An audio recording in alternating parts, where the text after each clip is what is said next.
What's going on, guys? Welcome back to WWE Network and Show, where I, Graham G.S. Matthews, break down all the original content I watch on the WWE Network and on Peacock. And today we're talking the July 10th, 2023 edition of Raw Talk. The first official show, actually, with Megan Morant and Matt Camp at the helm here. They've hosted the show before. Either was Raw Talk or SmackDown Lowdown. I think it was Raw Talk a few weeks ago. But this was the first official episode since they made the announcement a few weeks ago that Megan Morant would be taking over for Jackie Redmond as that was the Raw Talk and SmackDown Lowdown alongside Matt Camp. Jackie Redmond is still on Raw Talk, just in a different role. She's now doing the interviewing stuff on Raw itself and also backstage here on this show. So if you missed Jackie on the show, she's still on the show, just not as the host. But anyway, they opened up the episode recapping the Kevin Owens and Sami Zayn save of Rollins from Judgment Day earlier on Raw, which I'm not really sure why they had to recap that. Like, who gives a shit? They could have just showed the main event. They saved that for the end here, but just replaying the segment that set up the main event seemed pretty pointless, but whatever.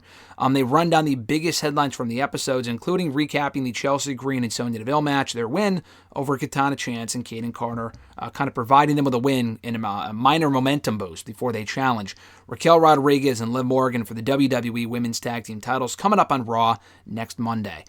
Raquel Rodriguez, they're interviewed backstage, Raquel and Liv. And Raquel says that, listen, we're going to stop Rhea Ripley if she keeps talking trash, basically is what she said. Liv Morgan says that their focus is fully on retaining their titles next week. She praises Chelsea and Sonya as a talented team, but she calls their fashion in which they beat Katana Chance and Kaden Carter on Raw this week disgusting, because they cheated to win. Rodriguez says that they'll be ready to beat them next week. In the studio, they hype up that tag team title match for next Monday night. They replay the Becky Lynch-Zoe Stark match that was won by Zoe, actually. It was a really good match, and I was worried that Zoe might lose and look good in defeat, quote-unquote. I mean, which is nice. Like, we just saw that with Grayson Waller on SmackDown last week. That was actually his main roster debut. This was not the first match for Zoe Stark on Raw. Far from it, actually. But I think it was imperative that she won here. She really had nothing to gain, did Becky, from beating Zoe at this point in her run. Like, yeah, did Edge have anything to beat from beating Grayson Waller? No, but I mean, it's fucking Edge. I mean, subjectively, and not even subjectively, objectively speaking, Edge is a bigger star than Becky. I think Becky could afford the loss to Zoe Stark. Edge could have as well, but, you know, it was totally fine. I think Zoe needed this win more, and I think she benefits from beating Becky on Monday night, so I enjoyed that. They replayed the Cody Rhodes promo as well, kind of challenging Brock to another match, surprise, surprise, at SummerSlam, likely with a stipulation. He didn't mention that on Raw, but hopefully we find out next week. They hype up the Brock return for Raw coming up on Raw next Monday night. Matt Camp says that Brock doesn't get enough credit for actually doing a lot of the psychological warfare, not just in this feud with Cody, but also in his feud with Roman Reigns and Paul Heyman. He's gotten to the head of his opponents and rivals quite a bit. Bobby Lashley as well in the last year or two, and this has been no different. They recap the Tommaso Ciampa Miz no disqualification match, won by Miz actually, with an assist from Bronson Reed. And if that sounds familiar, it's because Bronson Reed also helped Miz beat Dexter Lumis in that ladder match back in December. And that was the whole, like, oh, if you win, it's like all of my money, $250,000 is on the line, whatever. Miz paid off Bronson Reed to help him win. I assume that was the case here as well. I said this in my Raw review. But I'm hoping that they're not aligned, that they're not tag team partners. I don't think they are. Bronson wasn't there celebrating with Miz. I don't know if he did or not in December when he helped him win, but Bronson walked off right afterward. I assume it was the same case where he paid him off. He's a bounty hunter type thing, whatever. And listen, if this is leading to a DIY reunion, I'm not complaining. That's totally fine. We hear from Miz afterward backstage with Byron Saxton. Miz gets all fired up again as he did a week or two ago, saying that he's a winner. He shows off all the bumps, bruises, and scratches on his back from the no disqualification match on Monday night, and he calls himself the toughest man in WWE. He says Ciampa successfully lit a fire underneath him. It lit a spark within him. That's what Ciampa wanted, and he got it, and he says that The Miz is back, and he's awesome.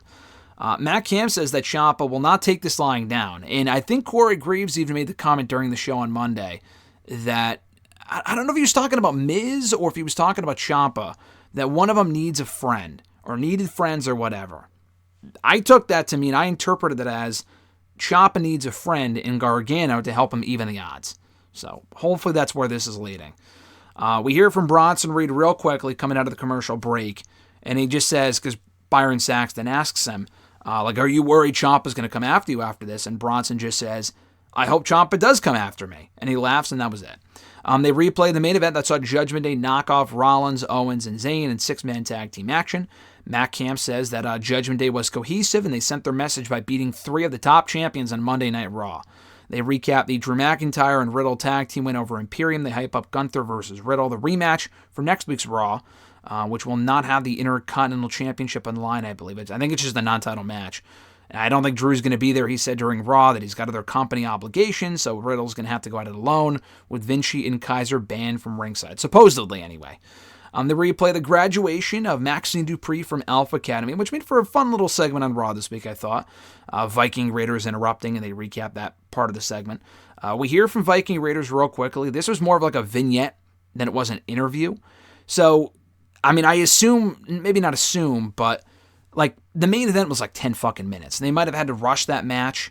I don't know if this was supposed to air during the show. It felt like it was supposed to air during the show. Because the way this was worded, I mean, I guess I'll just mention it here. They said the gods have spoken to them, and they spoke all their like usual gibberish. But basically what they said was that the gods have spoken to them. Dupree doesn't deserve a hollow reward, Valhalla says. They won a glorious battle, and they challenged Alpha Academy to a Viking Rules match. The problem was that we already knew this was happening, because after the segment happened on Raw before the main event, they hyped an Alpha Academy versus Viking Raiders Viking Rules match for next Monday night. So this, I take it to mean that this segment was supposed to happen earlier in the show, and this promo was supposed to air later in the show, but maybe things got switched around and it got bumped to Raw Talk instead. That's what I took that to mean, just because this felt kind of random. Like, oh, we're going to challenge you to a match. And it's like, well, the match was already made official, but whatever. And that was pretty much it from Raw Talk. They plugged Grayson Waller, Johnny Knoxville, which is super random but cool, Chelsea Green, and Sonya Deville for Wednesday's The Bump. And that's it for Raw Talk for July 10th, 2023. So thank you guys for checking out my review. I appreciate it. Pretty standard stuff here. Bronson Reed's interview was very quick. The Raquel and Liv promo was pretty standard stuff from them. They're on a lot of these Raw Talk, SmackDown, Lowdown shows. And we also heard from Miz as well, who was pretty fired up. So decent stuff here from Raw Talk, recapping Raw from Monday night. And like I said, thank you guys for checking out my review. I appreciate it. Be sure to like the video, drop a comment, share the video, and subscribe to the channel for more daily content. Have an awesome one, guys. I'm Graham G. Matthews, and I'll catch your ass down the road.